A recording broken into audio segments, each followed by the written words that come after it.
Hi guys, great day, welcome to Pearl TV. And in this video, I would just love to share a story about my healing. Okay, healing from anxiety. Okay, so when did my anxiety started? Okay, I just realized that my anxiety started way back 2022. Okay, so the symptoms, as per checking, as per reading to some video, from checking, upon learning from other videos, the symptoms of anxiety is the palpitation, you cannot breathe, okay? And you are very much worried about life and so many things, okay? So I have considered myself as a patient of anxiety. It started way back 2022, okay? So it started way back 2022 because I have a nephew who been diagnosed with colon cancer stage 4, okay?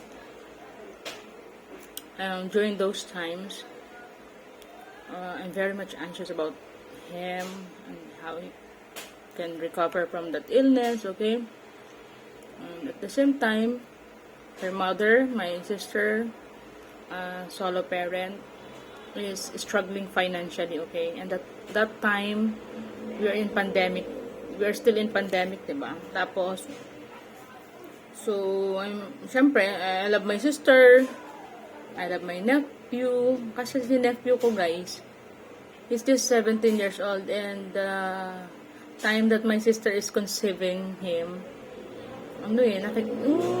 binubuntis pa lang siya ng ate ko. Nakikita ko pa lang yung parang, alam ko na yun eh. Alam mo, yung pagmamahal mo na para mo ding anak. So, din talaga ako noon. Ako very much thankful kasi kahit papano, si mister ko sobrang bait.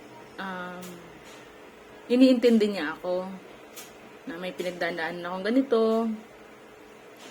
Tapos, pag sinasabi ko financial, ganito, tutulong tayo. He is full support to me, okay? And okay, I also would love to shout out all my YouTube friends who have helped me financially. Napakarami nating kaibigan sa YouTube na tumulong. Isa na si Ma'am Pamela, si Ma'am Noemi when she's still alive. Madami tayong mga kaibigan. Alam nila yan, okay? Regardless of the amount of the money they have shared. Pag nagla-live ako, fundraising, ayun talagang they do give money. And I send it all to my sister, okay? And ako, during that time, whatever I earn from YouTube, kasi diba, my channel is child advocacy. So, I used to give it to my sister. So, kaya yung mga advocacy ko for kids, na-stop ako noon. Kasi yun na nga, nakafocus tayo dun sa So, ayun. But the sad story is, acute na nga yung colon cancer ng pamangkin ko. He didn't survive from that illness, okay? So, I don't know, hindi niya kanaya yung chemotherapy. So, doon nag-umpisa yung anxiety ko. Plus, nadagdagan pa yun ng si Mr. ko, nagdesisyon na lipat kami sa Europe. Okay? Tapos nag-shock ako sa kanya. Ba't naman ganyan yung mga desisyon mo sa buhay? Sabi ko, bakit pa bago-bago? Hindi kasi ako yung tao na in a month, in 2 months, punta na tayo. Hindi ako ganun eh. Kung pwede ako magplano na lilipat tayo ng ibang bansa, give me at least 3 years to think. Okay? Hindi ko matanggap. Alam mo yung hindi ko matanggap. Wala akong choice kung di sumunod. Okay? So, dun parang nag-deteriorate yung ko. Pero still fighting ako. Very thankful nga ako kasi kahit papano. Yung YouTube, naging outlet ko para at least, may time ako para gawin ko din yung masaya ako. Okay? Pero yun nga, minsan may mga panahon na hindi ako makahinga. Buti may kaibigan akong nurse na nandyan lang din siya. Nung chat ko lang, girl, hindi ako makahinga. So, sabi ko. So, yun na pala yun eh. Yun na pala yung mga sintomas ng anxiety, no?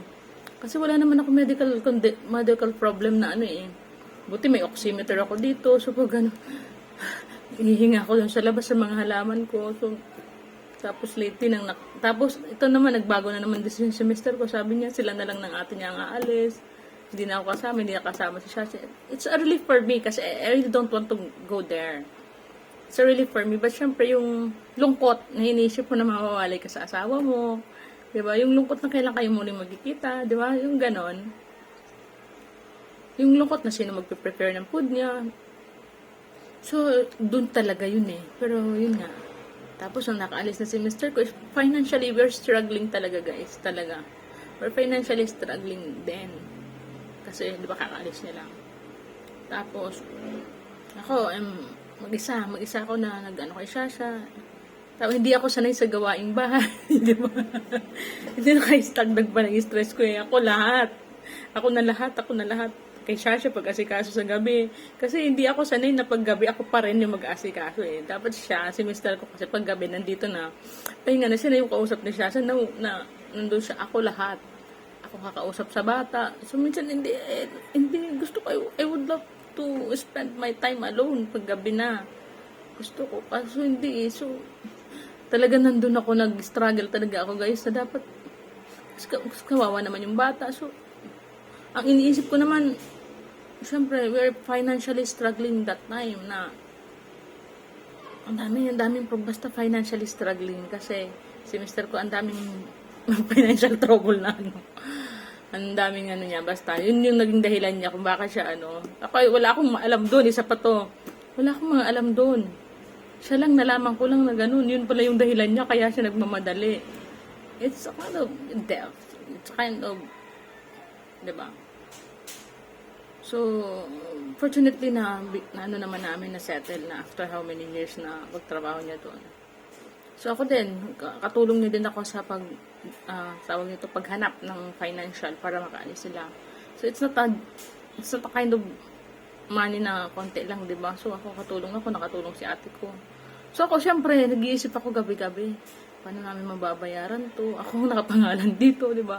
So, parang, pero sabi ko, ganon. So, fast forward, 2023, nag 1 year na si Mr. ko, ng January 11, 1 year na siya. Tapos, sa awa ng Panginoon, kahit pa paano, ayun, wala kaming problema na LTR kami ni Mr. ko, kasi napakabait naman talaga ni Mr. So, kahit anong chinachat ko sa kanya, yun yung maganda dun eh. My spouse knows me, tapos, mag-text ako sa kanya, sandamakbak na text, nung damdamin ko kung anong pinagdadaanan ko. Sabi sa akin ni Shasha, Mama, bakit ang dami mo mag-text kay Papa? Sabi mo, hayaan mo lang, walang problema yan kay Papa mo. He wanted me to say what I want to say. Yun yung maganda eh, nakatulong yung guys. Hindi si Mr. ko yung tip ng lalaki na, bahala ka niya, dami mo sinasabi. Hindi siya ganun. Kilala niya na ako, I know him, I trusted him. So, kung ano man ang mentally na pinagdadaanan ko, sinasabi ko sa kanya. At yun yung pinakamatindi kasi guys dun, yung harming myself and harming my daughter. Pag sobra na akong stress, sobra ng anak ko, sobrang kulit guys. Kaya, yun nga. Pero lately na-realize ko, sabi ko mali na. Iba na yung tinatahak ko eh. Baka mapamali na ako ng galaw. Madisgrasya ko na yung anak ko. So, sabi ko, kaya yung mapapansin nyo, yung Pearl J ko na channel, YouTube channel, hindi na ako nag-upload. Kasi, during the time na pinagdadaanan ko to guys, sabi ko, I'm already a bad person. Hindi na ako yung tipo ng tao na parang may mag-share about Jesus, di ba yung mga gano'n? Kasi yun naman talaga yung content ko talaga, it's spreading the good news from time to time. But how can I share the good news na wala nga ako? We cannot share what we don't have, di ba? I don't have it anymore. Kasi I'm deteriorating eh. Okay? So, nakatulong sa akin pag minsan si Shasha sobrang kulit. Shasha, pinapakiusapan ko ka na sobrang kulit. Kasi baka masaktan kita ng sobra or maano kita, diba? So, yun. Sinabi ko kay ate ko, mga ate ko, mga elder sister ko, I really was out to them, iniiyak ko. So, ayun. Tapos siya, salamat sa Panginoon kasi lumalaki na siya na nakakaintindi na siya. Sinasabi ko sa kanya. At, ayun na nga, lately, I'm healing from anxiety. Gumagaling na ako. Kasi, ayun, lagi na ako nagpapamusic. Kung napapansin niyo, lagi akong kumakanta-kanta. So, ayun, parang, yung bumabalik yung ako na walang problema. I'm feeling nostalgic ako every time I play music, every time I sing a song. Kasi naaalala ko yung buhay ko ng bata pa ako, kasama ko yung family ko, masaya. Walang problema, di ba? So, mo yun, nakakatulong yung music, okay? So, music and keep praying into God, trust in Jesus, di ba? Tiwala natin sa Panginoon. At everyday, I keep on praying to the Lord na, Lord, gawin mo ako mabuting tao everyday. Do not allow me to harm my daughter. Kasi yun magiging magiging diretso guys eh. Pag nawala ka na sa mental state mo, ang tawag ito, to your sanity. Kasi ganun yung anxiety pag nagiging na siya eh. So, sabi ko, no need for me to go to psychologist. Kasi na-identify ko na yung sarili ko na I'm really an anxiety patient, okay? So, a while ago, I'm talking to my spouse, he called a while ago, diba? So, sabi ko sa kanya, I'm healing from anxiety. So, sabi ko, magandang topic, ano? Tapos sabi ni Mr. ko, choice mo naman yan, kung gusto mo gumaling. Diba? So, that's the beautiful story kasi si Mr. ko, napaka niya din. At alam niya na yon, alam niya na mayroon akong pinagdadaanan na gano'n, and kami din. It's about yung kahit na ganun yung pinagdadaanan ko, kapag may problema siyang sinasabi sa akin, lagi ko pa rin sinasabi, keep holding on to God, okay? Sabi ko, lahat ng problema natin. Tapos ako, sabi ko, hindi pa pala ako ubos. Mabuti pa rin akong tao kasi I keep on spreading the good news for him from time to time. Sabi ko, kung ano mang problema ang pinagdadaan. That's what I want about me, di ba? Yun yung gusto ko eh. So, I should heal. I should become a better person again. Kaya sabi ko, kailangan kong gumaling, Lord. Make me an instrument once again. Kasi yun doon ako masaya eh. Diba? So, ayun guys.